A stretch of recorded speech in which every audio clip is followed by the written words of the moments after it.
Hello students, this is your friend Cam Educator Bishwadip Das and today we are going to discuss about the further topics of the Delhi Sultanate. তো আগের দিন আমরা যেটা জেনেছিলাম সেটা ছিল যে দিল্লি সালতানাতের ব্যাপারে, যে দিল্লি সালতানাত কবে প্রতিষ্ঠা লাভ করে এবং আমরা যতদূর জেনেছিলাম সেটা হচ্ছে সুলতান রাজিয়ার ব্যাপারে। তো আমরা যে জিনিসটা আগে করতে চলেছি সেটা হচ্ছে যে পূর্ববর্তী জিনিস যেটা আমরা ফেলে এসেছি সেটার একটা আমরা রিক্যাপ করাবো। কি করাবো? রিক্যাপ। কিসের রিক্যাপ? The Delhi Sultanate.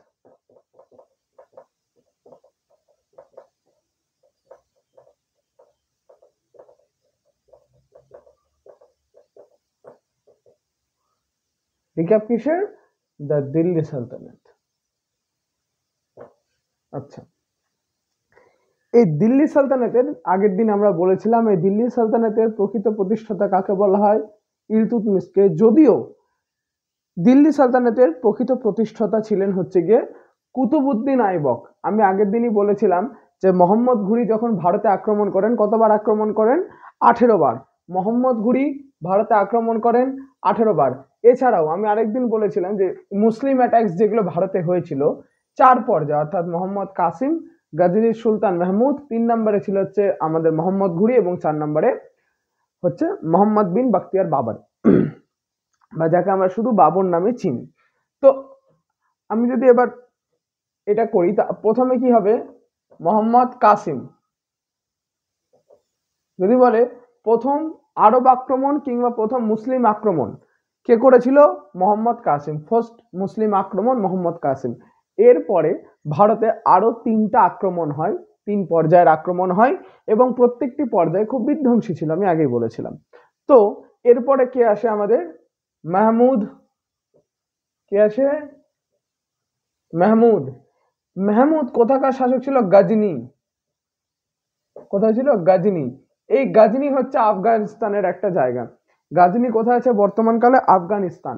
এই আফগানিস্তানের একটা জায়গা নাম ছিল গজনি এবং এরই সুলতান ছিলেন মাহমুদ। আমি বলেছিলাম যে সুলতান শব্দটা আফগানিস্তান থেকে কিন্তু ভারতে এসছে। আচ্ছা, গজনির সুলতান মাহমুদ। মোহাম্মদ কাসিম কেন বিখ্যাত? তিনি জিজিয়া কর চালু করেছিলেন। এই জিজিয়া করকে এক প্রকার ধর্মকর, অর্থাৎ যে সমস্ত মুসলিম সম্প্রদায় বাদে যে সমস্ত সম্প্রদায় বা অন্যান্য ধর্মের মানুষ ভারতে থাকতেন তাদেরকে তাদের ধর্ম পালনের জন্য এক একটা কর প্রদান করতে হতো। একে বলে জিজিয়া কর। কি বলা হয়? জিজিয়া কর। এই জিজিয়া কর কে চালু করেছিলেন? মোহাম্মদ কাসিম। তিনি অমুসলিম সম্প্রদায় যারা, অর্থাৎ ধরো খ্রিস্টান, বৌদ্ধ, জৈন, হিন্দু, পার্সি, জরথ্রুস্ট্র, ইহুদি, যে সমস্ত ধর্মের মানুষেরা তৎকালীন ভারতে বসবাস করত তাদের উপর একটা ধর্মকর নিতেন। এর নামই ছিল হচ্ছে জিজিয়া কর। এই জিজিয়া কর 5 জনের উপর লাগু ছিল না। কার কার? আমি আরেকবার রিক্যাপ করিয়ে দিই। প্রথমত ছিল কি? হ্যান্ডিক্যাপ। কে ছিল? হ্যান্ডিক্যাপ, অর্থাৎ যারা ফিজিক্যালি চ্যালেঞ্জড তারা এই কর থেকে বিরত থাকতো। সেকেন্ড ছিল হচ্ছে কি আমাদের চাইল্ড বা শিশু, বা যাকে আমরা বলি ইনফ্যান্ট, যারা কিছু জানে না, ইনফ্যান্ট। আচ্ছা, তারপরে আমরা কি 3 নম্বরে কার পর নামা হতো না? ওমেন্স, মেয়েদের উপর থেকে কিন্তু নেওয়া হতো না। আর কার জন্য আরেকটা কার উপর নেওয়া হতো না? ব্রাহ্মণস। এই 4 জনের উপর কিন্তু জিজিয়া কর লাগু ছিল না। জিজিয়া কর লাগু ছিল না। এর পরবর্তীকালে আমরা যদি জিজিয়া করের ইতিহাস সম্বন্ধে জানি আমরা আরো জানতে পারবো। এরপরে যখন মোগল সম্রাট আকবর এসেছিলেন তিনি কিন্তু এই জিজিয়া কর পুরোপুরি বিলোপ সাধন করে দিয়েছিলেন এবং এই জিজিয়া কর বিলোপ সাধন করা হলেও তার পরবর্তী শাসক যিনি ছিলেন, পরবর্তী শাসক মানে 2 জেনারেশন পর, ঔরঙ্গজেব, যে প্রচন্ড একটা ক্রূর শাসক ছিল এবং খুব কাট্টারবাদী ছিলেন ঔরঙ্গজেব, এবং সেই ঔরঙ্গজেব কি করে শেষ পর্যন্ত কিন্তু প্রচন্ড অত্যাচার চালায় এবং অজারা আবার এই জিজিয়া করটাকে, যেটা আকবর উঠিয়ে দিয়েছিলেন, ঔরঙ্গজেব পুনরায় চালু করে। এবং এই জিজিয়া কর এবং বলা হয় যে ঔরঙ্গজেবের সময়কালেই কিন্তু মুঘল সাম্রাজ্যের যে পিক বা যেটা পরে যে সাম্রাজ্য বিস্তারের যে ক্ষমতা বা শক্তি সেটা চরম আকার ধারণ করেছিল। সেটা কিন্তু চরম আকার ধারণ করেছিল। তো সেটা আমরা যখন আমরা মোঘল পড়বো, বাবরে ঢুকবো 1526-এর পর, তখন কিন্তু আমরা অবভিয়াসলি জানতে পারবো। আচ্ছা, এরপর কে আসে? গজনী সুলতান মাহমুদ। গজনী সুলতান মাহমুদ, আমি বলেছিলাম যে কাসিম, মাহমুদ আর ঘুরি তিনজনে কিন্তু ভারতে আসে কেবলমাত্র সম্পদ লুণ্ঠন করার জন্য। তারা কিন্তু কোনোভাবে স্থায়ী বসতি স্থাপন করতে আসেননি। আচ্ছা, মাহমুদের পর কে আসে? মোহাম্মদ ঘুরি। মোহাম্মদ ঘুরি 18 বার ভারত আক্রমণ করেন, 17 বারই পরাজিত হয়, আমি এটা বলেছিলাম। এবং এই 17 বার যখন তিনি পরাজিত হন, এই 17 বার তিনি যখন পরাজিত হয়ে যান, এর পরবর্তীকালে 18তম আক্রমণ ছিল তার খুব বিধ্বংসী। এবং 1100 কত সাল ছিল? বলেছিলাম 1191 সাল দ্য ফার্স্ট ব্যাটল অফ তারাইন, আর 1192 সালে ছিল দ্য সেকেন্ড ব্যাটল অফ তারাইন। 1191 সাল ছিল হচ্ছে 17তম আক্রমণ, আর 92 ছিল 18তম আক্রমণ। এই 18তম আক্রমণেই কিন্তু মোহাম্মদ ঘুরি জিতে যায়। কার সহায়তা? জয়চান্দের সহায়তা। আমি অলরেডি সেটা প্রিভিয়াস ভিডিওতে বলেছি যে কি করে মোহাম্মদ ঘুরি পৃথ্বীরাজ চৌহানকে হারিয়েছিলেন এবং জয়চান্দের সহযোগিতায় কি করে তিনি এই সমস্ত কিছু কাজ করেছিলেন। দিল্লি দখল করা থেকে শুরু করে দিল্লির ভাগ বাটোয়ারা, এরপর কে কে আসে আমি কিন্তু অলরেডি আগের ভিডিওতে আমি ডিসকাস করেছি। তো যদি তোমরা সেই ভিডিওটা না দেখে থাকো, এখনই গিয়ে চেক আউট করো সেই ভিডিওটা এবং সেটাকে দেখো। যদি আগের ঘটনা জানা না থাকে, এই ঘটনা কিন্তু তোমরা বুঝতে পারবে না, একটা ছন্ন ছাড়া কিন্তু তোমাদের চলে যাবে। কারণ ইতিহাস কেবলমাত্র আমি মুখস্থ করলাম, আমার সাল মনে আছে আমি মুখস্থ করলাম, গারগারি আমি বলে দিলাম, এটাতে ইতিহাস হয় না। ইতিহাস এমন একটা বিষয় যেটা ঘটনার পর ঘটনা যদি একটা ধারাবাহিকতা বজায় থাকে, ইতিহাস খুব ভালোভাবে মাইন্ডে ঢুকে। কিন্তু আমাদের একটা এডুকেশন সিস্টেমের বলতে গেলে একটা খারাপ দিক কি, আমাদের না এখান থেকে শুরু করলো হঠাৎ গিয়ে কোথাও একটা শেষ হলো, আবার ওখান থেকে শুরু করলো, হঠাৎ সামনে হঠাৎ পিছনে, এটা একটা কিন্তু আমাদের দিক রয়েছে। তো সেই ফলে আমাদের 90% অফ দেম, ঠিক আছে, আর অ্যাফ্রেড অফ হিস্ট্রি, তাদের পড়তে ভাল লাগে না, because they have not find interest, ঠিক আছে, তারা কিন্তু সেখানে ইন্টারেস্টই খুঁজে পায়নি ইতিহাসে। কিন্তু যদি ইতিহাস একটা ধারাবাহিকতা দিয়ে বজায় থাকে, ইতিহাস কিন্তু খুব সহজ। তো ঘটনাটা যেটা হয়েছিল আমি বলেছিলাম যে কি করে পৃথ্বীরাজ চৌহানকে হারিয়ে জয়চাঁদ এবং মোহাম্মদ ঘুরি কিন্তু দিল্লি দখল করেছিল। এরপরও এছাড়াও আমি বলেছিলাম যে এখানে যদি এবার প্রথম আরেকটা প্রশ্ন আছে যে ফার্স্ট তুর্ক আক্রমণ কি? তুর্ক একটা জাতি, একটা মনে রাখবো, একটা দেশ আছে তুর্কি, যাকে আমরা অটোমান এম্পায়ার নামে চিনি। অর্থাৎ এই সময় অটোমান এম্পায়ার, তুর্কি মূলত একটা মুসলিম কান্ট্রি এবং অটোমান সাম্রাজ্যও ছিল কিন্তু একটা মুসলিম, ঠিক আছে। এরা এই মুসলিম সাম্রাজ্য যেটা ছিল অটোমান এম্পায়ার, এই অটোমান এম্পায়ার কিন্তু ধীরে ধীরে গোটা মানে ওয়ার্ল্ডকে প্রায় নিজের আন্ডারে করে নিয়েছিল, ঠিক আছে। কিন্তু কিন্তু কিন্তু কিন্তু 1919 সালটা কত? 1919। আমি হঠাৎ একটু খুব এখান থেকে প্রায় 400-500 বছর আগে গেলাম। 1919 সাল যখন ভারতে খিলাফত আন্দোলন হচ্ছিল, এই খিলাফত আন্দোলন হওয়ার পিছনেও কিন্তু মেন কারণ ছিল কে? আমাদের এই 1919 সালের তুর্কি বিভাজন। ব্রিটিশরা কিন্তু কি করে পরবর্তীকালে তুর্কিকে বিভাজন করে দেয়। যাই হোক, এটা আমাদের বিষয় না, আমরা এই ব্যাপারে পরে জানবো। 1919 সাল। আচ্ছা, এবার এরপরে কে আসে? মোহাম্মদ ঘুরি। আমি বলেছিলাম মোহাম্মদ ঘুরি যখন দিল্লি দখল করে যায়, মোহাম্মদ ঘুরির এক কন্যা ছিল, সে কন্যা মোহাম্মদ ঘুরি, আমি বলেছিলাম এর 4টা মেন চাকর ছিল। কি কি? বখতিয়ার খিলজি, কুতুবুদ্দিন আইবক, ইয়ালদোজ আর কুবাজ। এর মধ্যে ইয়ালদোজ আর কুবাজে খুব তুচ্ছ তাচ্ছিল, কিন্তু মেন 4টা চাকরের মধ্যে ছিল, এরা দাস ছিল মোহাম্মদ ঘুরির। এর মধ্যে মোহাম্মদ ঘুরির একমাত্র কন্যা কে প্রেমে ফাঁদে পড়িয়ে কে বিবাহ করেন? আমাদের কুতুবুদ্দিন। কে বিবাহ করে? কুতুবুদ্দিন। কিউ আইবক করে দিচ্ছি, কুতুবুদ্দিন আইবক কিন্তু মোহাম্মদ ঘুরির মেয়েকে বিবাহ করে। এবং মোহাম্মদ ঘুরি রিসেন্ট দেখে এসেছিলেন যে জয়চাঁদ কিভাবে তার মেয়ে সঙ্গী তাকে হত্যা করেছেন, এবং মোহাম্মদ ঘুরি বুঝে গেছিল যে আমি কিন্তু সেরকম ভাবে আর করতে পারবো না, কারণ আমার একটাই মেয়ে, আমি কিন্তু একে নিজের হাতে খুন করতে পারবো না। ফলে মোহাম্মদ ঘুরি যেহেতু রিসেন্ট একটা ওরকম একটা ঘটনা চোখে দেখে এসেছিল, ফলে কিন্তু মোহাম্মদ ঘুরি আর তার মেয়ের যে এই সম্পর্ক বা যে এই বিয়েটা, এটাকে তিনি মানে অবৈধ বলে ঘোষণা করেন, মেনে নিয়েছিলেন। এবং কুতুবুদ্দিন আইবককে নিজের জামাই হিসাবে মেনে নেয়। এবার কুতুবুদ্দিন যদি জামাই হয় আর মোহাম্মদ ঘুরি যদি কোনো সন্তান না থাকে, এবার তাহলে একটা মাত্র মেয়ে, এবং একটা মাত্র মেয়ের জামাইকে কুতুবুদ্দিন আইবক, এবং আইবকটাই কে হয়ে যাবে পরবর্তীকালে দিল্লি সালতানাতের প্রতিষ্ঠাতা হিসাবে লাভ করবে। এবং কুতুবুদ্দিন মোহাম্মদ ঘুরি যখন দিল্লি জয় করে ফিরছিলেন আফগানিস্তানে, তখন সে খবরটা পায় এবং পরবর্তীকালে কি করে দিয়ে দেয়। 1206 সাল থেকে শুরু হয়। এটা কত সাল থেকে? 1206। 1206 সালটা একটু ইম্পর্টেন্ট। কেন? এই বছরই মোহাম্মদ ঘুরি মারা যায়। এই বছরই কিন্তু মোহাম্মদ ঘুরি মারা যায়, এবং এই বছরকেই কিন্তু দিল্লি সালতানাতের সূচনাকাল হিসাবেও ধরা হয়। 1206 সালে কি হয়? কুতুবুদ্দিন আইবক দিল্লিতে আসে এবং দিল্লিতে সাম্রাজ্য প্রতিষ্ঠা করে। আর কেন দিল্লি ছিল আমি ওটাও বলেছিলাম, যে জগ্রাফিক্যাল টোপোগ্রাফিক্যাল বা জগ্রাফি যে টোপোগ্রাফিটা থাকে সেটা কিন্তু দিল্লিতেই প্রচন্ড ভালো ছিল, কারণ উত্তরে বিশাল হিমালয়, কে আসবে অত দূর থেকে ওই হিমালয় পার করে? দক্ষিণ ভারত থেকে সহজে রাজারা উঠতে চায় না, কারণ দক্ষিণ ভারতে এমন একটা কন্ডিশন, জায়গাটা জগ্রাফিক্যাল মানে কন্ডিশন এমন যে যদি কোনো একটা রাজা সিংহাসন ছাড়লো, অপর কেউ ঠিক মানে তাকপাতের সেখানে বসে থাকে, এবং যেই যাবে অমনি বাঘের মতো ঝাপটা মেরে সিংহাসনটা দখল করবে। ফলে এটার জন্য কি হতো, কেউ দক্ষিণ ভারত ছেড়েও কিন্তু চট করে আসতে চাইতো না। এবং এই দক্ষিণ ভারত কোন অঞ্চলটাকে বলছে? নর্মদা নদী। এই নর্মদা নদী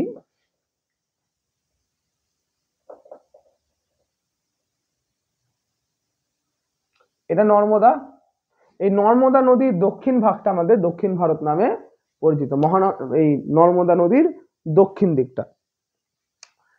ঠিক আছে, তাহলে আমাদের এখানে কাকে, এই দিল্লি যদি এখানে থাকে, আমি আফগানিস্তান থেকেও যদি কেউ আসে আমি সেদিকেও নজর রাখতে পারবো। আমার বেঙ্গল রেসিডেন্ট থেকে আসে যদি, এরাও আমি নজর রাখতে পারবো। গুজরাট থেকেও নজর রাখতে পারবো। আমার আলটিমেটলি নজর রাখতে হচ্ছে কোন দিকে? এই দিক আর এই দিক, মাত্র দুই দিকে। আর দুই দিকে যদি নজর নাই রাখতে পারলে তাহলে রাজা কিসের? ফলে দক্ষিণ ভারতের রাজারা কিন্তু কি করতো? দক্ষিণ ভারতের রাজারা কিন্তু খুব উসুলবাদী ছিল। উসুলবাদী মানে আমাদের কাছে আমাদের নীতিটাই মেন, অন্য কেউ কিভাবে করে কি করছে সেটা কিন্তু ওদের কাছে ম্যাটারই করতো না। আমাদের নীতি এটা বলছে, আমরা এটাই করব। ফলে এরা কি প্রচন্ড নীতিবাদী ছিল। এই নীতিবাদীর জন্য কিন্তু এরা পরবর্তীকালে অতটা এগাতে পারেনি। টু বি অনেস্ট, এটা কিন্তু খুবই সত্যি কথা যে এত নীতিবাদ ছিল এদের মধ্যে, যে এরা কিন্তু পরবর্তীকালে সেরকম ভাবে এগোতে পারেনি। এটা আমরা ধীরে ধীরে ধীরে ধীরে জানবো। আচ্ছা, এরপর মেহমুদ আসলো। আমি বললাম এরপরে কি ছিল?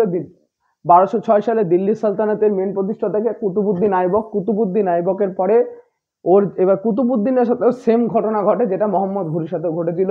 কুতুবুদ্দিনের মেয়েকেও কে বিয়ে করে নেয়? ইলতুৎমিশ। এই ইলতুৎমিশও কিন্তু কুতুবুদ্দিনের আন্ডারে কাজ করত। ফলে মালিকের চাকর জামাই, আবার এই মালিক যখন হলো এর জামাইও কিন্তু একটা চাকর।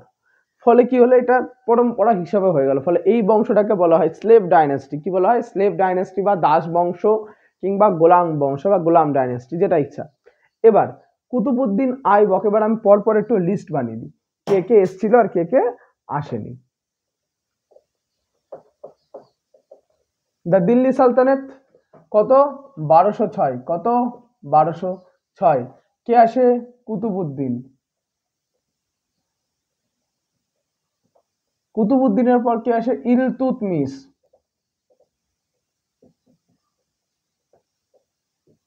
ইলতুৎমিশ। ইলতুৎমিশের পর কে আসে? রাজিয়া। এই রাজিয়া সুলতান কিন্তু খুব ইম্পর্টেন্ট। এই রাজিয়া সুলতান কিন্তু সত্যি বলতে গেলে খুব ইম্পর্টেন্ট ক্যারেক্টার প্লে করে দিল্লি সালতানাতের আন্ডারে। কারণ এই রাজিয়া সুলতান ছিল এমন এক প্রকার মানে মহিলা, যেটা খুব কি বলবো, যে প্রচন্ড দক্ষ দক্ষ যোদ্ধা, প্রচন্ড ন্যায়পরায়ণ একজন মানুষ। এবং এর সাহসিকতা, সুলতান রাজিয়ার সাহসিকতার সামনে বড় বড় কেউ টের পেত না। আচ্ছা, এবার সুলতান রাজিয়া কিন্তু দিল্লির সিংহাসন খুব ভালো করে চালাতে সক্ষম হয়েছিলেন।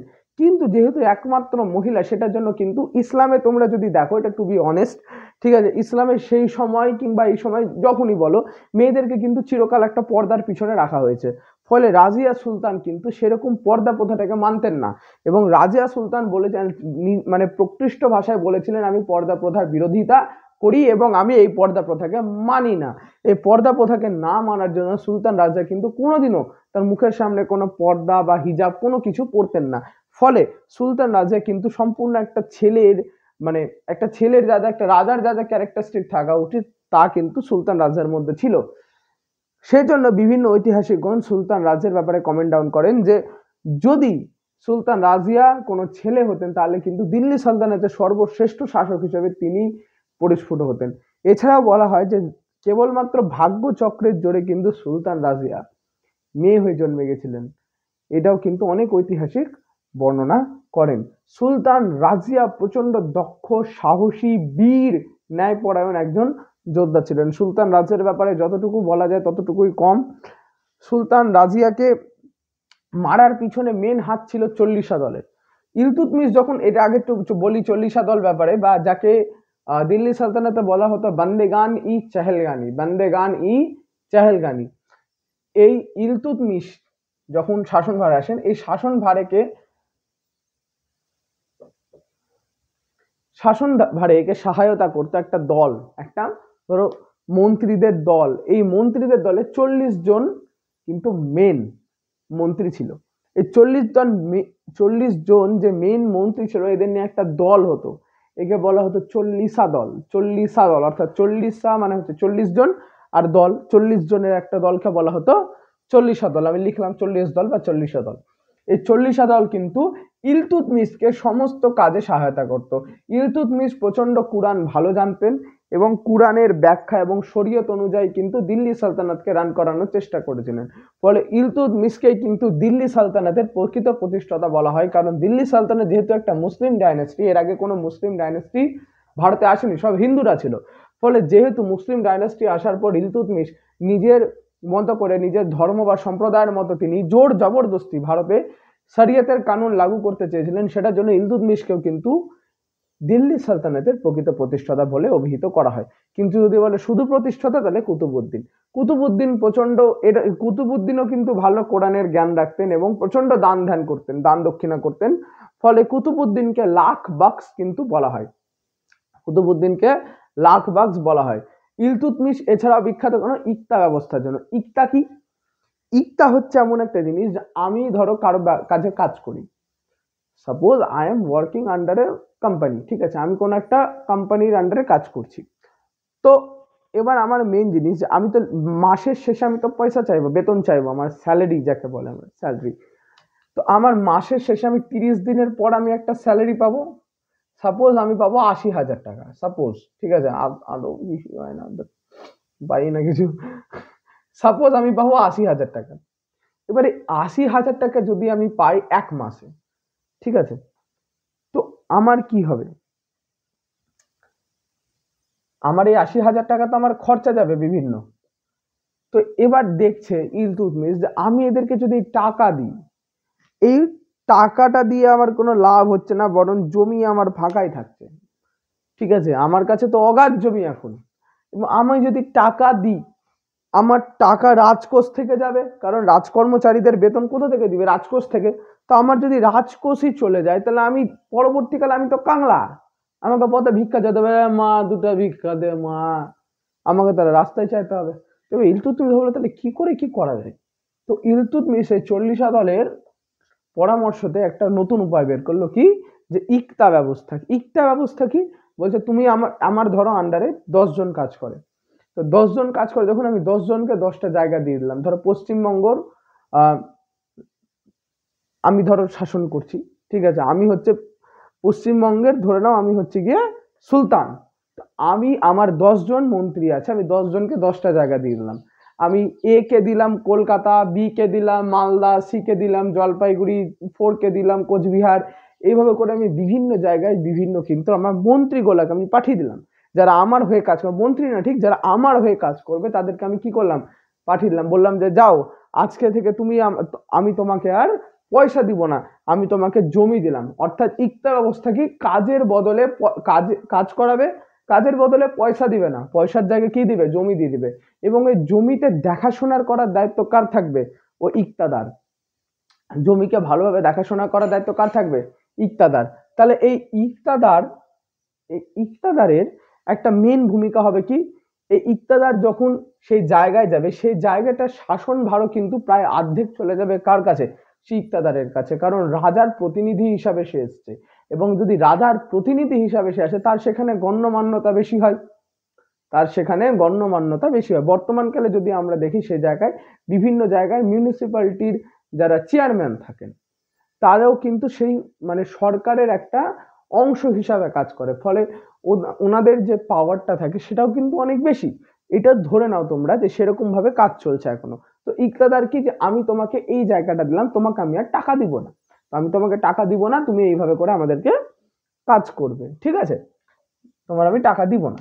তো এবার যদি টাকা না দেয়, কিন্তু সংসার চালানোর জন্য তো টাকা দরকার, তো এবার এদেরকে ইকতাদারদেরকে এটা অধিকার দেওয়া হলো যে তোমরা এই জায়গা থেকে যে সমস্ত তোমরা কর উঠাবে, লোকজনের কাছ থেকে বিভিন্ন কর উঠাবে, এবং এই করগুলো কিন্তু তোমরা বছরে একটা নির্দিষ্ট টাকা তোমরা রাজকোষে জমা দিবে। এবার প্রত্যেক জনের অ্যানালাইসিস করে দেখা গেল যে এর জায়গা থেকে হয়তো উঠবে 1000, আমি সাপোজ বলছি হিসাবের সুবিধার জন্য, হ্যাঁ, কোনো জায়গায় 1000, কোনো জায়গায় 20,000, কোনো জায়গায় 30,000, কোনো জায়গায় 5,000, বছর বছর উঠবে, এবং বছরে একটা নির্দিষ্ট টাকা কিন্তু সালতানাতকে দিতে হবে। এবার আমি যদি ধরি কোনো জায়গার কর উঠবে ইয়ারলি 5,000 টাকা, ইয়ারলি 5,000, তাই তো, এই 5,000 টাকা যদি ইয়ারলি হয়, এর মধ্যে 60% নিত কে, সালতানাত, এবং 40% নিত কে, যে ইকতাদা। তো আমি 5,000 জায়গাটাকে আমি 10 করে দিলাম, ধরো 10,000 হিসাবের সুবিধা, একটা জায়গা থেকে 10,000 উঠছে, 60% নিবে কে, ইকতাদা, সালতানাত, আর 40% নিবে ইকতাদার। তো 60% যেটা, তাহলে সালতানাত কত নিবে, 6,000 টাকা। আর যেহেতু ওকে অলরেডি ল্যান্ড দিয়ে দিচ্ছে, ল্যান্ডটা ওর, তাই ওখানে যারা থাকছে একটা কর দিচ্ছে, তো এবার ইকতাদার কত পাবে, 4,000 টাকা, তাই তো। এবার হিসাব আছে 10,000-এর, দিচ্ছে 6,000, পকেটে ভরছে 4,000 টাকা। এবার একটা বিষয় বোঝার আছে, এখানে কিন্তু প্রচন্ড পরিমাণে দুর্নীতি শুরু হয়। কিরকম দুর্নীতি, যে আমার এখানে দিচ্ছি আমি হিসাব 10,000 টাকা, তাই তো, হিসাব কত দিলাম আমি, 10,000-এর, খুব ভালো কথা, কিন্তু আদৌ কি 10,000 উঠছে সেটা কি দেখতে কেউ যাচ্ছে? যদি যেও থাকে তাহলে কি করছে, ওদেরকে টাকা দিয়ে নিজের দলে করে নিচ্ছে, যে তুমি রাজাকে কিছু বলবা না, তুমি সুলতানকে কিছু বলবা না যে আমি এরকম এরকম করছি। তো ধরো একটা জায়গা থেকে বলছে ইয়ারলি উঠবে 10,000, কিন্তু উঠাচ্ছে ধরো 20,000 টাকা, ডবল উঠাচ্ছে, ঠিক আছে, ডাবল উঠাচ্ছে, খাতায় হিসাব করছে 10,000-এর, উঠাচ্ছে রিয়েলিটিতে 20,000। এবার যদি যা কর যাবে সালতানাতকে, সেটা তো 10,000-এর মধ্যেই যাবে, কারণ আমার হিসাব আমি দেখিয়েছি কত, 10,000-এ, আমি কি 20,000-এর হিসাব দেখেছি না, আমার যাবে কত করেন, 10,000-এর মধ্যে থেকেই আমার কর নির্ধারণ হবে যে আমি সালতানাতকে কত দিব, নিজের কাছে কত রাখবো। যদি আমি 10,000 আমার ধার্য হয়ে থাকে, এর মধ্যে থেকে তাহলে আমার 60% কাটবে নাকি আমার 20,000 থেকে কাটবে, অবভিয়াসলি আমার 10,000 থেকে 60% কাটবে। তো আমি 20,000-ও যদি উঠাই, আমার এখান থেকে আমি কত টাকা দিব, 10,000 অনুযায়ী 60%, অর্থাৎ 6,000 টাকাই আমাকে কিন্তু সালতানাতকে দিতে হবে, যেহেতু আমি খাতা কলমে দেখিয়েছি কত, 10,000। আমি যদি 30,000 উঠাই তাও আমি 6,000 দিব, আমি যদি 40,000 উঠাই তাও আমি 6,000 দেবো। আর যেহেতু আমার খাতাতে আছে 10,000, ভালো করে বুঝার ব্যাপার আছে তো তাই বারবার বলছি, যেহেতু আমি খাতাতে 10,000 দেখিয়েছি তাই কিন্তু আমার 6,000 গেল। আমি যদি খাতাতে 15,000 দেখাতাম হিসাব আলাদা হতো, আমি যেহেতু খাতাতেই 10,000 দেখিয়ে দিয়েছি, সেজন্য এবার যেহেতু খাতাতে আমার 10,000 এবং আমি প্রকৃতপক্ষে কত তুলছি এটার ব্যাপারে কেউ জানে না, সেটার জন্য কি হতো, যে এই 10,000-এর উপরই 60% কিন্তু আমার দিল্লি সালতানাতের কাছে চলে যেত একটা কর হিসাবে। এবং তাহলে এবার যদি 6,000 টাকা চলে যায়, আর ধরো প্রকৃতপক্ষে উঠেছে আমার কত টাকা, 20,000 টাকা, তাহলে ভাবো তো কত টাকা পকেটে ঢুকবে, 4,000 তো ঢুকছেই, আর এই 20,000 টাকা, ঠিক আছে, এখানে 6,000 গেল, তাহলে হাতে কত থাকছে, আর 4,000, হাতে কত থাকছে, 4,000। তাহলে আমার টোটাল কত যাবে? আমি তো এখানে 20,000-এর মধ্যে আমি 6,000-ই দিলাম, তাহলে 16,000 টাকা আমার হাতে থাকছে, সরি 14,000 টাকা। এই 14,000 টাকা কি হলো? আমার হাতে থাকতে শুরু করলো। 14,000 টাকা কি আমার হাতে থাকতে শুরু করলো? কারণ কি, আমার এখানে খাতার হিসাব যত, আমি তো ততই দিয়েছি, আর বাকি টাকা তো কেউ জানে না আমার পকেটে, তো আমি যতই উঠাই ওটা আমার পকেটেই ঢুকবে, ওটা আমার ব্ল্যাক মানি। ফলে কি হলো, এই যে 20,000 টাকার মধ্যেও কিন্তু আমি 6,000 টাকায় দিলাম কি সালতানাতকে, এবং 14,000 টাকা ইক্তাদার নিজের পকেটে ভরছে। ফলে দিনকে দিন এটা যাওয়ার পর সুলতানদের মাথায় এটা আসতে শুরু করলো যে আমরা যেরকম হারে টাকা পাচ্ছি, এবং ওরা খেয়ালও করলো যে ইকতাদাররা কিন্তু খুব তাড়াতাড়ি বড় লোক হতে শুরু করছে। এবং এই বড় লোক হতে শুরু করার পিছনে কারণ কি ছিল? এটাই ছিল মেন কারণ, কি যতটা হিসাব দেওয়া হতো তার চেয়ে দ্বিগুণ বা 3 গুণ হিসাবে কিন্তু কর তোলা হতো, কিন্তু সুলতানকে দেওয়া হতো কেবলমাত্র যতটুকু চুক্তি বা এগ্রিমেন্ট করা আছে। ঠিক আছে, ইকতা ব্যবস্থার এটা একটা খুব খারাপ দিক ছিল, এবং এই ইকতাদাররা কিন্তু খুব তাড়াতাড়ি বড় লোক হতে শুরু করে। ফলে ইকতাদারের যদি বলা হয় যে ইকতা ব্যবস্থার একটা ত্রুটি কি, এটা ছিল মেন ত্রুটি। আচ্ছা, এরপরে যেহেতু ইকতাদাররা খুব তাড়াতাড়ি বড় লোক হতে শুরু করলো, ওরাও কিন্তু রাজার সাথে নিজেকে তালে তাল মেলাতে মানে ভাবতে শুরু করলো। এবং যখন সুলতান রাজিয়া অ্যাজ আ ওম্যান প্রথমবার সাম্রাজ্য মানে সিংহাসন লাভ করার পর শাসন কার্য পরিচালনা করছেন, সেই সময় কিন্তু অনেক যারা চল্লিশা দল, বিশেষ করে চল্লিশা দল কিন্তু ডাইরেক্ট বিরোধিতা করেছিল যে না, সুলতান রাজিয়া একটা মেয়ে, আমরা তাকে উঠতে দিব না, আমরা কোনো মেয়ের পদতলে থাকতে পারবো না, যাই করুক তাই করুক, আমরা তাকে সুলতান মানি না, তুমি যা ইচ্ছা তাই করে নাও। চল্লিশা দল কোনোদিনও সুলতান রাজিয়াকে মেন সুলতান হিসাবে মানবে না। কিন্তু সুলতান রাজিয়া হিসাবে কান্দন, ভাই তুই যা বুঝে যা বলছিস বল, আমার দেখে লাভ নাই। সুলতান রাজিয়া কিন্তু নিজের কাজ ঠিক করে গেছিলেন, এবং সুলতান রাজিয়া অত্যন্ত যুদ্ধে পারদর্শী, এবং এর মধ্যে চল্লিশা দল কিন্তু পাঞ্জাবের একজন পাঞ্জাবের একজন ইকতাদার ছিলেন, নাম ছিল আলতুনিয়া। এই আলতুনিয়াকে কিন্তু ধীরে ধীরে ধীরে ধীরে ধীরে ধীরে বলে যে হেই তুমি আলতুনিয়া, তুমি এত বড় একটা জায়গায় তুমি ইকতাদার, তোমার এত পয়সা, তোমার এত অর্থ, আর একটা দিল্লিতে কোন একটা মহিলা বসে আছে, ওই মহিলা যে কিছু মানে না ইসলামের, সে ওরকম ভাবে কাজ করছে, অদম্য মানসিকতা তার, তুমি তার পদতলে কাজ করবে? কেন কাজ করবে তুমি? তোমাকে কি মানায় একটা মহিলার পদতলে তোমাকে থাকতে হবে? কেন তোমরা একসাথে হয়ে বিদ্রোহ করতে পারছো না? এইভাবে করে 40 দল বারবার ইনফ্লুয়েন্স করতে লাগলো আলতুনিয়াকে, বলছে হ্যাঁ তুমি ওখানে একটা মেয়ের তলে থাকবে, তুমি একটা মেয়ের কমান্ডে চলবে, মানি না তোমাকে, তুমি কেমন, তোমার মানে তুমি কাপুরুষ, তুমি হবে না তোমার, এইরকম ভাবে বলতে শুরু করে। আলতুনিয়া ভাই গায়ে নিয়ে নেয় যে না ভাই ঠিকই বলছে, একটা মেয়ে ওরকম করছে, আমি করতে পারছি না। আলতুনিয়া কি করলো, পাঞ্জাব থেকে সুলতান রাজিয়ার বিরুদ্ধে বিদ্রোহ ঘোষণা করে দিল যে আমি পাঞ্জাবের সুলতান। আলতুনিয়া এত বোকা লোক ভাই, আলতুনিয়া নিজেকে পাঞ্জাবের সুলতান বলে দেয়, বলে দেয় যে আমি পাঞ্জাবের সুলতান আলতুনিয়া, আমি নিজেকে দিল্লি সালতানাতের সুলতান রাজিয়ার আন্ডারে কোনো কর্মরত ইকতাদার হিসাবে মানি না। ঠিক আছে, খুব ভালো কথা বলে দিল। এবং এটা থেকে রেগে গেল কে? সুলতান রাজিয়া। এবং সুলতান রাজা ইমিডিয়েট কারোর সাথে কোনো পরামর্শ না করে, যেটা জীবনের সবচেয়ে বড় ভুল, কোনো কিছু করার আগে একটু প্রস্তুতি নেওয়া উচিত। কোনো একটা চাকরি পরীক্ষা দিতে গেলে তাতে অন্তত পড়া উচিত, মরার আগে হরি নামতে হবে, ওরকমই। তো সুলতান রাজিয়া কি করলো, গেল কিন্তু কোথায়, কোনো সরঞ্জাম ছাড়া, কোনো প্রস্তুতি ছাড়া, একাই ঘোড়া চাপলো, হুর করলো, ঘোড়া টাকবাক টাকবাক টাকবাক টাকবাক করে দিন চলে গেল। কোথায় নিয়ে চলে গেল? পাঞ্জাবে। একাই চলে গেল। কে? সুলতান রাজিয়া। দেখ, এটা থেকে আমরা দুটা পার্সপেক্টিভ পাই, একটা হচ্ছে বোকামু, আর দ্বিতীয়টা হচ্ছে সাহসিকতা। এবার যে যেমন করে দেখে, কারো কাছে এটা হয়তো খুব একটা বোকামুর স্টেপ, যে একাই চলে গেল, গিয়ে মানে করতে পারলো না, একটা পরামর্শ নেওয়া উচিত ছিল, এটা একটা বোকামুর স্টেপ হতে পারে। ক্রিটিক্সরা এরকমই হয়, যে এটা বলে দেয়। তো সুলতান রাজিয়ার এটা দুটা দিক বেশি। একটা দিক যদি তুমি দেখো, যে আমি যদি এখন ধরো এই বুড়া আঙ্গুল, এই বুড়া আঙ্গুলকে যদি মুখের সামনে নিয়ে আসি, আমি যদি এই চোখ থেকে দেখি এটার একটা পজিশন আলাদা, আবার এই চোখ থেকে দেখি এটার একটা পজিশন আলাদা, ফলে যে যেমন করে দেখে জগৎটা তার সামনে তেমন ভাবে থাকে। তো it's all about the perspective, that how can actually you see the earth. তুমি যেমন করে দেখবে, if you see the world as a flower, the world will see what the world will seem to you like a flower. But if you think that the world is full of thorns, then the life will also see you as a life of thorns. ঠিক আছে, তোমাকেও কিন্তু সেই হিসাবে মানতে হবে যে তুমি যদি জীবনকে একটা গোলাপ হিসাবে দেখো, গোলাপও কিন্তু তোমাকে একটা গোটা জীবনও কিন্তু গোলাপ হিসাবে থাকবে। এবার সুলতান রাজিয়া কিন্তু এখান থেকে দুটো আমরা জিনিস পাই। কি?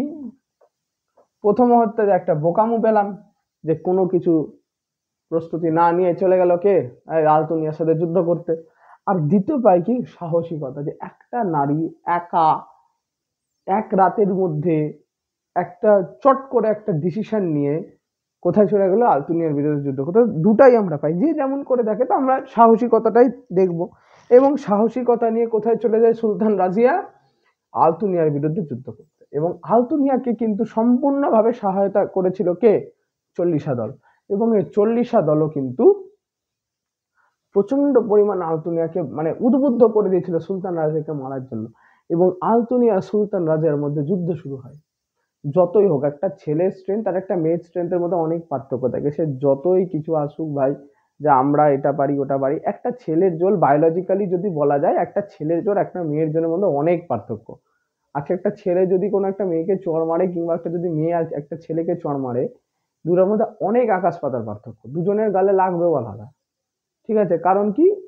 যদি বায়োলজি বলতে হয়, ছেলেদের শরীরে 13 mg/l আয়রন থাকে, আর ছেলেদের থাকে 14। ফলে ছেলেদের পেশিগুলো একটু বেশি মাসেলদার হয়, আর মেয়েদের একটু নরম হয়।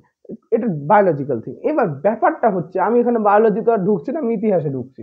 তো পাঞ্জাবে যখন হলো, তো দুজনের মধ্যে অবভিয়াসলি জিতলো কে? আলতুনিয়া।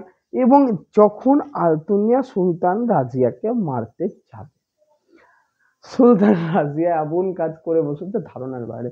আলতুনিয়া মারতে হবে, মেরাই দেবো একদম। সুলতান রাজিয়া পড়ে আছে। সুলতান রাজিয়া দেখতে সুন্দর ছিল। সুলতান রাজিয়া ওখানে ইমিডিয়েট আলতুনিয়াকে বলছে, বিয়া করোগে হামসে? তাই বলছে, বিয়া করোগে হামসে? এবার এই যে শুনলো বিয়া করোগে হামসে, এই বিয়াতে এবার আলতুনিয়া দেখছে, আরে দেখতে সুন্দর, দিল্লির সুলতান, হ্যাঁ, দিল্লির এত সোনা দানা, আমাকে যদি বিয়া করে আমার তো জীবন বদলে যাবে। আলতুনিয়া ভাবছে, আমি যদি সুলতান রাজিয়াকে আবার বিয়ে করে নিই, মেয়েটা দেখতে সুন্দর, হ্যাঁ একটু টমবয়, তো কি হলো? সুলতান রাজিয়া দেখতে সুন্দর, সুলতান রাজিয়ার টাকা আছে, সুলতান রাজিয়ার অত বড় সাম্রাজ্য আছে, কোনো ছেলে টেলে নাই, কেউই নাই, বিয়েই হয়নি। তো এর পর তো ও তো এমনিও মেয়ে, আমি যদি ওকে বিয়ে করি, সিংহাসনে আলটিমেটলি আমিই বসবো, সুলতান রাজিয়া আমার পাশাপাশি হয়ে চলবে। ফলে আলতুনিয়া কিন্তু এই প্রপোজাল আর ঠেকাতে পারে না। আলতুনিয়া কিন্তু সুলতান রাজিয়াকে মেনে নেয় নিজের বউ হিসাবে, এবং এই দুজনে বিয়ে করে। এবং এই দুজন যখন ফিরছিল, চল্লিশা দল খবর পায়, এবং চল্লিশা দল এবার কার উপর ভড়কে যায়? আলতুনিয়ার উপর। আলতুনিয়ার উপর ভড়কে যায় এবং আলতুনিয়াকে গিয়ে বলে যে, তোকে আমি বলেছিলাম সুলতান রাজিয়াকে মারতে, তুই ওর সাথে বিয়ে করে নিলি, আমাদের তাহলে গোটা প্ল্যান ফেল। এবার যদি গোটা প্ল্যান ফেল হয়ে গেল, তাহলে এবার কাজ কি করবে? চল্লিশা দল ঠিক করলো ডাকাত দলকে, এবং ডাকাত দলদেরকে জানায়নি যে সুলতান রাজিয়া কিন্তু মানে বিয়ে করে আসছে। মানে ডাকাত দলকে বলে যে এই রাস্তা দিয়ে মানে একটা বড় লোকের বিয়ে বাড়ি যাবে, তোমরা যাও সেখানে লুটপাট করো, এবং লুটপাট চালিয়ে সমস্ত কাজ টাজ করে আসো, তোমাদের অনেক টাকা লাভ হবে। এটা কে খবর দিয়েছিল? চল্লিশা দল। এবং এই চল্লিশা দলের মধ্যে মেইন চক্রান্তকারী কে ছিল? গিয়াসউদ্দিন বালবান। গিয়াসউদ্দিন বালবান চল্লিশা দল কি করে, এবং এই চল্লিশা দলের চক্রান্তে একটা ডাকাত দল হরিয়ানা থেকে যখন ওরা ফিরছিল, হরিয়ানার কৌথল বলে একটা জায়গা আছে, সেই কৌথলে কিন্তু সুলতান রাজিয়া আর আলতুনিয়াকে ডাকাত দল মেরে ফেলে এবং সমস্ত কিছু লুটপাট করে নেয়। এবং এই সুলতান রাজিয়া একজন ক্ষত্রিয় বলা যেতে পারে, যুদ্ধ করতে ভালোবাসে। এবং যখন সুলতান রাজিয়া এরকম দেখছে যে মানে বেরিয়েছে, ডাকাত দল এসছে, আলতুনিয়াও তরবাল নিয়ে বেরিয়েছে, সুলতান রাজিয়াও তরবাল নিয়ে বেরিয়েছে, দুজনে মিলে যুদ্ধ করছে এবং দুজনকেই তারপর মেরে ফেলে দিয়েছে ডাকাত দল। এবং তারপর তারা জানতে পারছে তারা কাকে মেরেছে? রাজিয়াকে। তারা কাকে মেরে ফেলে দিয়েছে? রাজিয়াকে। এবং এই যে কনফিডেন্স একটা খুব বড় জিনিস, কনফিডেন্স একটা প্রচন্ড বড় জিনিস। কারণ চল্লিশা দল কিন্তু জানেনি যে সুলতান রাজিয়া আছে। যদি জানতো যে সুলতান যাচ্ছে ওদিক থেকে, তাহলে কেউ কি সাহস থাকতো কোনো সুলতানকে হাত দিবে? কারণ জানে যদি যদি একবার বেঁচে গেল সুলতান, পরের দিন আমাদেরকে বাঁচতে দেবে না। তো ওরা জানে, এবার ওদেরকে ওটা জানায়নি, ওরা জানে আমি ওদের লুটপাট করতে হবে, লুটপাট যাকে পারো মেরে করো। এবং ডাকাত দলের হাতে কি করে, সুলতান রাজিয়া আর আলতুনিয়া দুজনকেই মেরে ফেলে দেয়। ফলে এরপরে সুলতান রাজিয়ার পর কিন্তু সেরকম ভাবে আর কোনো শাসক আসে না। এর পরবর্তীকালে আরো কয়েকজন শাসক আছে, রুকুনুদ্দিন আসে, ঠিক আছে, আলাউদ্দিন হোসেন শাহটাও আসে, কিন্তু এরা সেরকম ভাবে মানে ইফেক্টিভ শাসক যাকে বলে না সেরকম ছিল না। তো আমরা তাদের ব্যাপারে অত পড়বো না। রাজিয়ার পর আমরা ডাইরেক্ট ঢুকে যাব বলবন। বলবন, বলবন না কিন্তু বলবন, গিয়াসুদ্দিন বলবন, এর নাম ছিল গিয়াসুদ্দিন বলবন। সুলতান রাজিয়ার পর আরো চারজন শাসক আসেন, কিন্তু এই চারজন শাসকের কিন্তু সেরকম ভাবে কোনো ইফেক্টিভনেস কিন্তু আমরা দিল্লি সালতানাতে পাই না। We have not find any kind of effectiveness, ঠিক আছে, rather than Sultan Razia. But even after Sultan Raja we have found Ghiyasuddin Balban, যার একটা প্রচন্ড পরিমাণে ইনফ্লুয়েন্স ছিল। এবং বালবান কার দল সদস্য ছিলেন? চল্লিশা দলের। চল্লিশা দলের একটা অন্যতম সদস্য ছিলেন গিয়াসুদ্দিন বালবান, এবং এই ছিল ষড়যন্ত্রকারী। যেমন আমি তোমাকে বললাম না যে এটা পার্সপেক্টিভ থাকে। এই যখন ইলতুৎমিশের সময় ছিল, এই দেখছে ইলতুৎমিশ ভালো রাজা, একে বোকা বানানো যাবে না। এরপর দেখছে একটা মেয়ে শাসক, কারণ এর যে ছেলে ছিল সে অপদার্থ, সে সব সময় গান বাজনা দেখতো, মেয়েদের নাচ দেখতো, আর সাথে সাথে কি করতো, মদ খেত, মদ খেয়ে পড়ে থাকতো। মেন ছিল সুলতান রাজা, সুলতান রাজার মধ্যে খবর পেয়ে গেল যে মেয়েকে আমরা হতে দিব না। এবং এরপরে যে সমস্ত ছেলে শাসক আসে তারাও সেরকম মানে ইফেক্টিভ ছিল না। ফলে গিয়াসুদ্দিন বলবন খুব তাক লাগিয়ে বসেছে। আমি বললাম না যে তোমাদেরকে যে ইটস অল অ্যাবাউট পার্সপেক্টিভ, যে তুমি কেমন ভাবে জিনিসটাকে লক্ষ্য করছো, দেখছো, পর্যালোচনা করছো। কারণ এই চাইলে ইলতুৎমিশকেও তো করতে পারতো, মানে আক্রমণ করতে পারতো, ইনডাইরেক্টলি করতে পারেনি। কেন? বিকজ সে জানতো যে আমি যদি ইলতুৎমিশকে আমি যদি একবার চান্স মিস করি, ইলতুৎমিশ কিন্তু আমাকে চান্স মিস করবে না আমাকে মেরে ফেলার জন্য। তো সেটার জন্য আমি বলছিলাম it's all about perspective, the how can you actually see the world. If you see the world like a flower, it will seem to you like a flower, but if you think that the world is full of thorns, then it also seem to you that the world is full of like thorns। ঠিক আছে, এটা হচ্ছে main, যে তুমি যদি জীবনকে কাঁটা হিসাবে দেখো সেটা কাঁটা, যদি গোলাপ হিসাবে দেখো তো গোলাপ, কারণ দুটাই থাকে, সেটাই হচ্ছে মেন জিনিস। তো বলবান যখন জানতে পারলো যে এইখানে এখন কাঁটা আছে, এই জায়গাটা কি আছে, কাঁটা, এই জায়গাটাতে আমার কাজ হবে না, এই জায়গাটা কাঁটা আছে, সে দেখলো কি, এবার দেখছি আমি যখন ফুল পাবো ফুলটাকে মোচড়াবো, কাঁটাটাকে মোচড়াতে যদি যায় আমার নিজের হাতেই তো ফুটবে। এবার ওয়েট করলো, ওয়েট করলো, ওয়েট করলো, এবং এই ওয়েট করার পর রাজিয়াকে তো মারা সাকসেসফুল পেরে গেল। তো এত দূর অব্দি ওর কাঁটা ছিল। কাঁটা কারা ছিল? এই কাঁটা তিনটা ছিল, তিনটা কাঁটা। আর এখান থেকে সুলতান রাজিয়ার পর যত আসলো সব ফুল, ফুল, সব ফুল। এবং এই বলবন যাচ্ছে মুচড়াচ্ছে, যাচ্ছে মুচড়াচ্ছে, কিন্তু এমন ভাবে মুচড়াচ্ছে কেউ বুঝতে পারেন যে বলবনই ছিল ভিতরের গলদ। বলবানের অন্তত এই সুলতান রাজ্যের পর পরোক্ষভাবে শাসন চালিয়েছিল গিয়াসুদ্দিন বলবন। এবং গিয়াসুদ্দিন বলবন যখন নিজে শাসনভার গ্রহণ করে, গিয়াসুদ্দিন বলবন যেটা প্রথম বুদ্ধিমানের কাজ করেছিল, 40 দল বাদী করবে, বলে আমার কোনো দল লাগবে না, আমি নিজে চালাবো। কারণ সে জানতো যদি এখনো যদি 40 দল থাকে, সে যা করেছে সেটা যদি আবার হয়, এবার তাকেও যদি সরানোর কোনো চক্রান্ত করে, কে করবে? 40 দলই করতে পারে। তো 40 দলকে সে যা দরকার নেই তোদের, 40 দলকে উড়িয়ে দিল। এবং গিয়াসুদ্দিন বলবন কিন্তু কি বলবো যে ধূর্তবাজ ছিল প্রচন্ড। গিয়াসুদ্দিন বলবন মোটামুটি ভালোই শাসন চালিয়েছিল, কিন্তু আমাদের মানে মেইন যেটা সেটা কি, এই তিনজনকে আমাদের মনে রাখতে হবে। এরপরে আমি লাস্টের দুটো, বলবন ব্যাপারে বেশি কিছু বলার নাই। বলবনের পরে দুজন আসেন, কাইকুবাদ ও কিউমার্স। সেই কাইকুবাদ ও কিউমার্সের পর কিন্তু খুব মানে অপদার্থ শাসক বলা যেতে পারে, এক কথায় বলবো অপদার্থ ছিল। এই অপদার্থ শাসকগুলা কিন্তু সেরকম ভাবে দিল্লিকে রান করাতে পারেননি, সেরকম ভাবে দিল্লিকে রান করাতে পারেনি। এবং এই দিল্লির যে শাসন ভারে, এর যে মন্ত্রিসভা তো থাকতো, 40 দল এক প্রকারের পরামর্শ দল ছিল, কিন্তু এর তো একটা মন্ত্রী থাকবে, যে অর্থমন্ত্রী থাকবে, বিত্তমন্ত্রী থাকবে, বিভিন্ন মন্ত্রী থাকতো, সামন্ত থাকতো, ফিউডাল যাকে বলা হয়। তো প্রথমে আমি আরেকবার বলি, কুতুবুদ্দিন, কুতুবুদ্দিন আইবক, মানে আয় এসে বকে যা, তারপর কে? ইল তুত মিস রাজিয়া।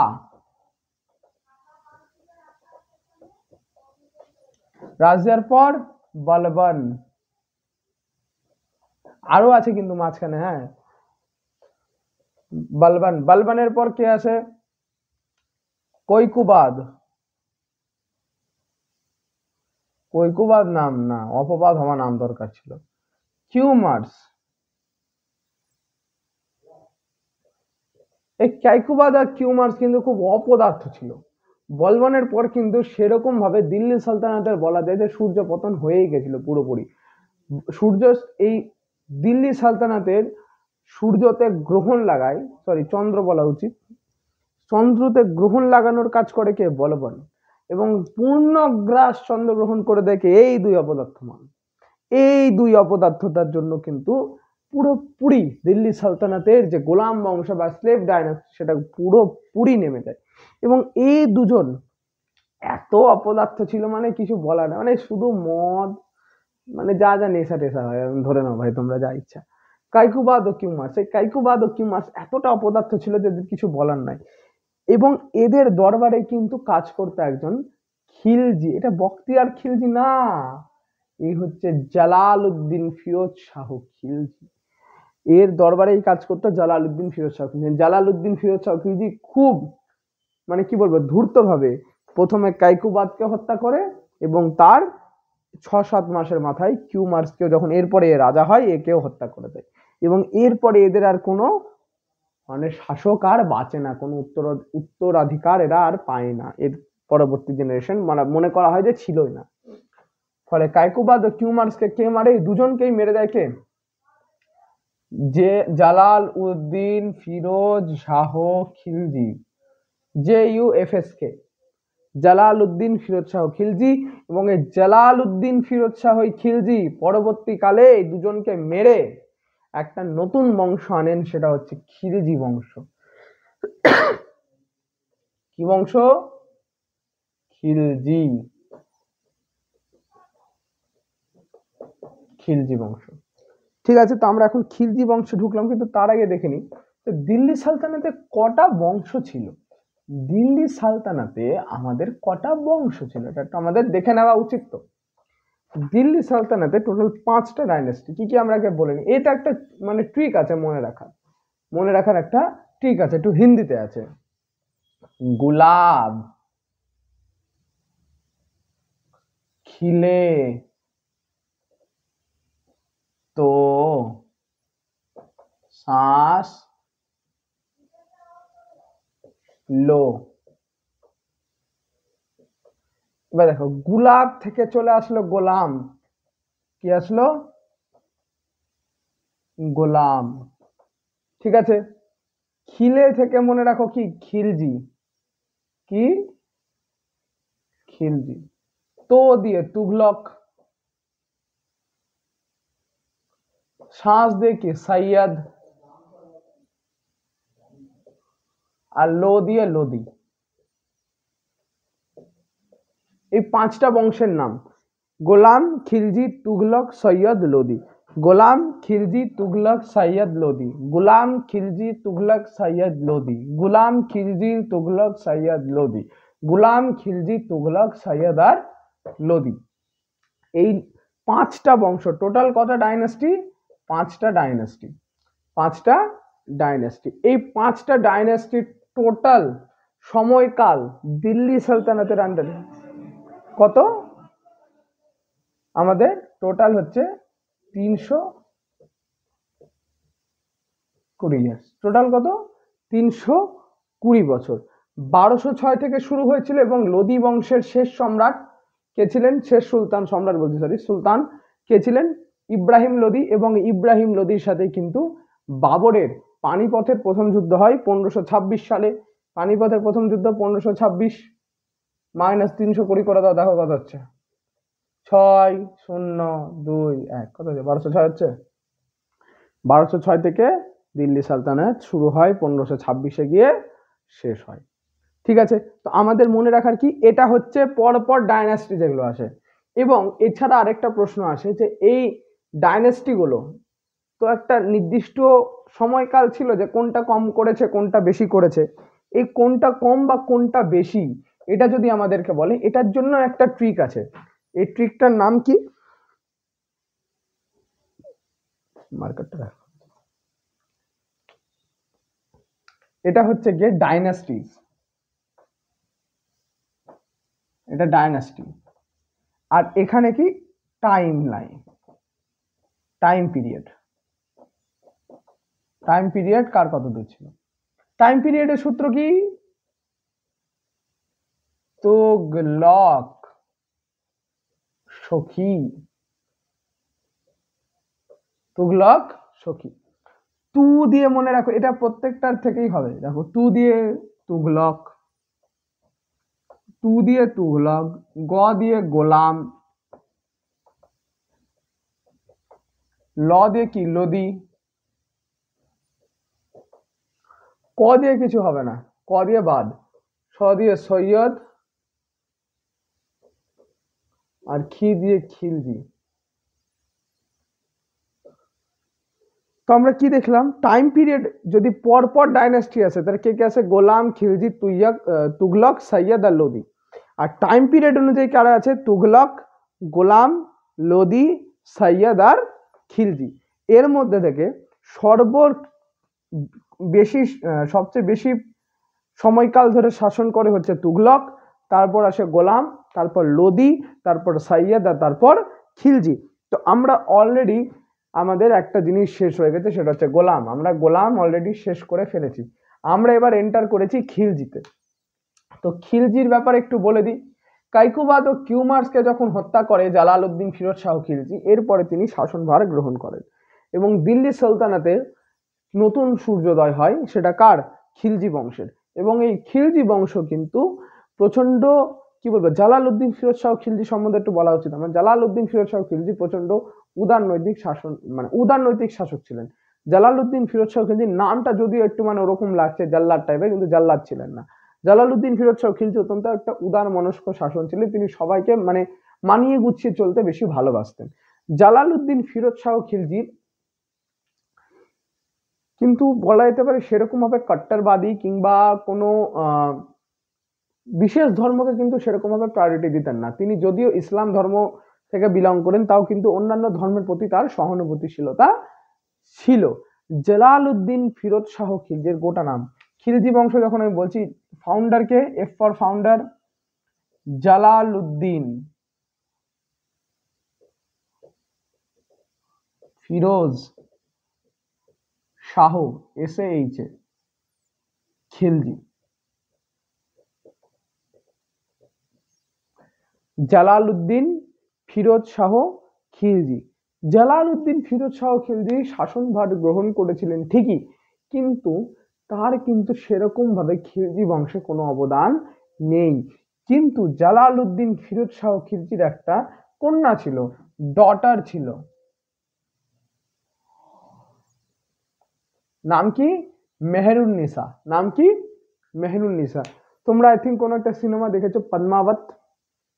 পদ্মাবত সিনেমাতে এই জালালউদ্দিন ফিরোজ শাহ খিলজির যে মেয়ে, তার নাম ছিল মেহরু বলে ডাকতো না? তো মেহরুর পুরো নাম হচ্ছে মেহেরুন্নিসা।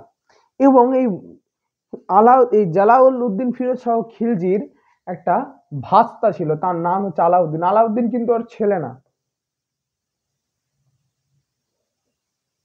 আলাউদ্দিন খিলজি। আলাউদ্দিন খিলজি, আলাউদ্দিন খিলজি কিন্তু জালালউদ্দিনের ভাইয়ের ছেলে, জালালউদ্দিনের ভাইয়ের ছেলে। এবং জালালউদ্দিন ফিরোজ শাহ খিলজি যখন দিল্লির সিংহাসনে বসেন, এই দিল্লির সিংহাসনে বসাকালীন তিনি কিন্তু আলাউদ্দিনকে দক্ষিণ ভারত জয় করতে পাঠান। কারণ আমরা কি জানি যে আমরা আগেই বললাম যে দক্ষিণ ভারতের টপোগ্রাফিক্যাল কন্ডিশন এতটা বাজে যে যদি কোনো সেখানে রাজা তার জায়গাটা ছাড়লো, অপর রাজা কিন্তু সেটাকে দখল করার জন্য মানে হুড়পাক লাগিয়ে দেয়। আর সবচেয়ে বড় কথা, দক্ষিণ ভারতে কিন্তু তখনও হিন্দুদের যে সাম্রাজ্য সেটা কিন্তু বর্তমান। দক্ষিণ ভারতে কিন্তু মুসলিম অ্যাটাক সেরকম ভাবে প্রভাব ফেলতে পারেনি। ফলে আমাদের নর্থ ইন্ডিয়ান যে কালচার আর সাউথ ইন্ডিয়ান কালচারের মধ্যে অনেক পার্থক্য রয়েছে। ঠিক আছে, আলাউদ্দিন খিলজি, যেহেতু আমাদের নর্থ বেঙ্গলে প্রচন্ড মুসলিম অ্যাটাকস এসছে বলো, ঠিক আছে, কিংবা তুমি ধরো যে ব্রিটিশ অ্যাটাকার্স যারা যারা এসছে তারা সাউথ ইন্ডিয়াতে বেশি ছিল না, তারা নর্থ ইন্ডিয়াতে বেশি ছিল, ফলে ওদের মানে সাউথ ইন্ডিয়ার সাথে নর্থ ইন্ডিয়ার একটা কালচারাল কন্ট্রাস্ট রয়ে গেছে। আলাউদ্দিন খিলজি কিন্তু জালালউদ্দিন ফিরোজ শাহ খিলজির ভাস্তা ছিলেন, এবং আলাউদ্দিন খিলজি কিন্তু যখন জালালউদ্দিন ফিরোজ শাহ খিলজি দিল্লির সিংহাসনে বসে আছেন, তখন আলাউদ্দিন খিলজিকে তিনি পাঠান কোথায়? দক্ষিণ ভারত জয় করতে। এবং আলাউদ্দিন কিন্তু প্রথমে দক্ষিণ ভারত জয় করতে অসফল হন, কিন্তু পরবর্তীকালে তিনি হয়েছিলেন। কেমন ভাবে হয়েছিলেন সেটা আমরা পরে আসছি। তিনি সেই সময় আলাউদ্দিন কোথায় ছিল? দক্ষিণ ভারতে, কিন্তু দক্ষিণ ভারতের কয়েকটা জিনিস জায়গা কিন্তু তিনি দখল করেছিলেন সাকসেসফুলি। এরপর আলাউদ্দিন খিলজি কিন্তু বলে অত্যন্ত ক্যারেক্টারলেস, যেমন বলা যেতে পারে আলাউদ্দিন খিলজি অত্যন্ত ক্যারেক্টারলেস একজন ছিল, ঠিক আছে। আর কি বলা যেতে পারে যে প্রচন্ড একটা লাস্টফুল ব্যক্তি, এর চেয়ে বেশি আমার কাছে ওয়ার্ড নাই বলার জন্য আলাউদ্দিনকে। আলাউদ্দিন খিলজি প্রচন্ড একজন লাস্টি, ঠিক আছে, ওমেন ডিজায়ার, মানে এমন তার লাস্টনেস ছিল যে সে কিন্তু প্রায় যে মেয়েকে দেখতো তার লালা টপকাতে শুরু করতো, এরকম অবস্থা আলাউদ্দিন খিলজি। আর আলাউদ্দিন খিলজি প্রেমের ফাঁদে পড়ে, আমি বলছি না প্রেম করে, হ্যাঁ, প্রেমের ফাঁদে ফেলে, ঠিক আছে, ট্র্যাপে। কাকে ফেলে? জালালউদ্দিনের মেয়ে, যার নাম হচ্ছে মেহেরুন নিসা।